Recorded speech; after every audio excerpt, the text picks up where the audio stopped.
Yesterday, I pondered how the Steelers could miss out on getting Cooper Kupp. One option was the Steelers are just asleep at the wheel and way too patient, and another team snags them. The other option was Cooper Kupp plays good on Thursday Night Football. The Rams upset the Lions and find themselves right back in the NFC West hunt. And this is what happened last night. Escapes, fires, caught. Touchdown. Cooper Kupp. What a great team win against an excellent opponent. I'm really glad to have Cooper Kupp back with us, and that's what I expect to stay that way. Congratulations to Mike Williams. You are a Pittsburgh Steeler. And for those of you that don't know, I'm joking. Mike Williams is not a Pittsburgh Steeler yet. We haven't traded for him, but with Cooper Kupp now not available, all signs are pointing to Mike Williams or like a Darius Slayton, one of these dudes becoming a Pittsburgh Steeler before the trade deadline. But I thought about this. Are they going to be a guaranteed upgrade over what we got? Now, when we talk about Cooper Kupp, DeAndre Hopkins, Devontae Adams, Brandon Ayuk going back to the offseason, yes, they're an upgrade over what we got. Guaranteed, hands down. Now, yes, a Mike Williams, a Darius Slayton, some of these other dudes, most likely an upgrade. But let me pose it to you this way. What do you think the chances are better of happening between these two things? One is a Mike Williams gets traded here, hops on a moving train, and becomes our certified number 2. Or Calvin Austin and Van Jefferson, one of these two dudes, or maybe both of them. Like, let's say the combination of both, those two guys start averaging maybe like 75 or 80 yards together. Or let's just say one of them starts averaging between 40 or 50 yards a game. What do we think is more likely to happen? Calvin Austin, Van Jefferson, these dudes have been here throughout the whole offseason, training camp, preseason. And now we got Russ stepping into his starting role. And obviously we saw an uptick in the passing game with Russ. So I'm just wondering, with these dudes already being in-house, building some sort of rapport with the Steeler quarterbacks, the Steeler system, and Russell Wilson over this time, over the last 6 months, do you think there's a better possibility that the guys in-house, one of these dudes in-house, just start stepping up and becoming our wide receiver too, as opposed to getting a Mike Williams or a Darius Slayton or some of these like tier 2, tier 3 guys that are available? Just a thought. I don't think there's necessarily a right or wrong answer, but maybe just the fact that it's up in the air. I think that statement is up in the air. Who do you think would be more valuable to the team, a Mike Williams or Darius Slayton versus Calvin Austin and Van Jefferson going forward? If it's that up in the air where you could actually see it going one way or another, do we really need one of these guys that bad? And again, I'm talking about guys not named Cooper Kupp or DeAndre Hopkins. I'm talking about the rest of the dudes that are available right now. Deontay Johnson, I think different story, but we can't get a Deontay Johnson. Kristen Kirk, yeah, probably. I think he's better than a Mike Williams or a Darius Slayton, but is he even available? Jaguars probably think they can go on a little bit of a run here, the way that Trevor Lawrence is playing these last 3 or 4 weeks. Is he even available? And the fact, too, I feel like we already got a Christian Kirk type of dude on the roster in Roman Wilson. Who else? I mean, Jerry Jeudy, is he available? Maybe. I feel like he's been somewhat of a disappointment throughout his career thus far. Good, though. I mean, 900-yard type of receiver, 800-yard type of receiver, got a connection with Russ. So there's that. But again, what's more likely? A guy like Jerry Jeudy, a guy like Mike Williams, hopping on the moving train and becoming our certified number 2 and putting up those type of stats that you think come with a Mike Williams or a Jerry Jeudy. Are they automatically going to be 70, 80-yard receivers, 900,000-yard type of receivers here in Pittsburgh? Or is there a better chance that Calvin Austin, Van Jefferson, they combine for like a 70 or 80 yards per game? One of them becomes a consistent like 40, 50-yard game guy. The other one's like 20, 30 yards. And we get that production from the group the unit. Maybe we throw more passes to Darnell Washington, and Pickens is our one. Pickens is our certified one.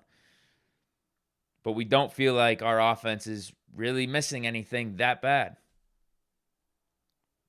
What's more likely? I don't know. I think the fact that it's that open-ended, where you could probably make a case for either side, makes me think that we don't need to get a receiver that bad. Now, we'll get new information coming up with this game against the Giants. We'll see if Russ can keep the train moving, keep the momentum going that he had from his first game out there, keep the offense doing what they were doing. I think we had over 400 plus of total yards. I mean, the rushing was great. Obviously, Russ was 260 plus through the air, and then he had the 3 total touchdowns. So honestly, like, if we could just replicate that offense, we're fine. But if we want that extra edge, if we want to be going over the top, making sure we give ourselves the best chance to compete with a team like the Chiefs, the Ravens, then, yeah, upgrade the receiver room. But now at this point, I don't know if it's necessarily a guaranteed upgrade getting one of these guys that are out there. Cooper Kupp, Devontae Adams, yeah, for sure, no question. That's why I was like, yo, just make the trade. I'm still not opposed to making a trade for who else is out there, but I'm not going to be as excited as getting a Cooper Kupp. It is what it is. It is what it is. But those guys aren't going to be as expensive. Probably take like a 5th or 6th round pick to get a Mike Williams, maybe even lower than that, maybe like a 7th round pick. A Jerry Jeudy, if the Browns are actually trading him. I don't know if they'd trade him to us, though, because of the whole Browns-Steelers rivalry. But I would assume that wouldn't be much either. Who else is out there? Darius Slayton? Yeah. That wouldn't be much. If Hopkins is going for a 5th, probably get Slayton for like a 7th, 6th, 7th. But there also is the saying, you get what you pay for. So obviously, spending a 3rd round pick, a 2nd round pick, you're going to get a guy like Devontae Adams, Cooper Kupp. It is what it is. We missed out on those guys. Cooper Kupp ain't available anymore, if he even was available to begin with, because you heard what Sean McVay said. So that's that. That's where we're at right now. How about yesterday's vid, though? Speaking of that, like, it's like the most irrelevant thing. Like, it was yesterday, that video just sucked, if you think about it, because I'm talking about Cooper Kupp, Steelers potentially trading for him. Literally on Thursday Night Football, just hours later, Cooper Kupp has a good game. Rams win, and Cooper Kupp not available at all. No chance that the Steelers are able to get him. And then, just minutes after I post the video, Roman Wilson gets hurt. I'm talking about, I'm asking, why isn't Roman Wilson out there? It's a really weird situation. He needs to get out there. Like, he's a talented dude. We drafted him in the 3rd round. I think he's got some upside. He's healthy. Get him out on the field. What's going on? Is he in Tomlin's doghouse? And then he gets hurt at practice, and this is going to be another week that goes by that we don't see him. Happened just literally minutes, I think, after I posted the video. So yesterday's video just didn't age well. It really didn't age well at all. I guess it depends on how you look at it. If you take my Cooper Kupp assessment and look at me saying, hey, this is how the Steelers could miss out on a Cooper Kupp, this is one of the ways, and that happened, maybe you could say it aged well because I got that portion of it right. But just the fact that we can't get Cooper Kupp anymore and Roman Wilson's unavailable for this week, just an irrelevant video. All of a sudden, it's, completely irrelevant video yesterday. Life comes at you quick. But the Steelers did pick up a receiver, add him to the practice squad. Former 2nd round pick, drafted by the Arizona Cardinals, 62 overall, back in 2019. His name, Andy Isabella. Who? Yeah, dude's been in the league for, 5-6 years. Bounced from the Cardinals to the Ravens to the Bills. Not much production. Got upside potential, though, but it's never a good thing when you've been in the league since 2019, and the most exciting thing to talk about you is your upside and what you did at college and at the combine, running like a 4.3 something with your speed and all that talent and potential. Not necessarily the best of things. So I wouldn't get my hopes up, but as you're seeing with CJ Henderson looks like he's going to be getting a helmet this week. He's going to be getting a chance, and he's a former high upside type of dude, was drafted in the first round. We've talked about him, even though he definitely has more pedigree, more experience, more production in the league overall. You just never know. You never know when your chance is going to be given to you and you're able to make a name for yourself. So CJ Henderson, he might be getting a chance this week. Andy Isabella, he gets picked up to our practice squad. Who knows if we elevate him at some point in this year and there's a chemistry with Russ or there's some type of niche that he fits with our offensive system. But I would not get my hopes up at all. This isn't the receiver that we're looking for who's going to be a huge difference maker. But I just thought I'd let you guys know about the most recent Steelers transaction. Final thing I wanted to talk about, though. Saw a report that even though Justin Fields was not utilized last week, that doesn't mean that's going to be the case going forward, that Justin Fields might actually be getting some snaps as early as this week, might have some packages out there for him. I'm not happy about it. Maybe I'm old school, but if you got your quarterback, if you got the guy, that guy should stay on the field the whole time. I hated when the Saints would do that with Drew Brees and Taysom Hill. And granted, sometimes it would work out with Taysom Hill, but my thought is this: if you're in a gotta have it situation on a third down or a fourth down, you're in the red zone, I'd rather go down swinging with the guy that we declared the starting quarterback, especially if they're of that elite tier caliber, like a Drew Brees, like a Big Ben, like a Russell Wilson. It's either you got your guy or you don't.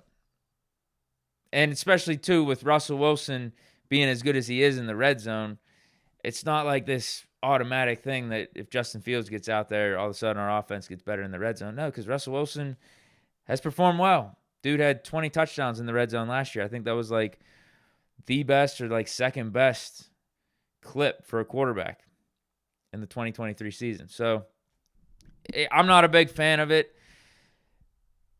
The flip side, I guess the rebuttal to what I'm saying here is that it makes the teams have to prepare a little extra for something that we may or may not use. So maybe I could see if Tomlin and the coaching staff's thinking, let's get Fields some snaps just so the other teams got to prepare for it. But as we get further into the season, we don't use it anymore. Like when it comes late season, big games for the AFC North, for playoff positioning, or even in the playoffs, we just stick with Russ. But the gamesmanship aspect of it is because we threw it out there on tape at some point in the season, it's something that opposing teams got to prepare for. But when push comes to shove in the big games, we're not going to be doing these gimmicky packages or anything. We're just going to be sticking with Russ. If you want to sell me on that aspect of it, okay.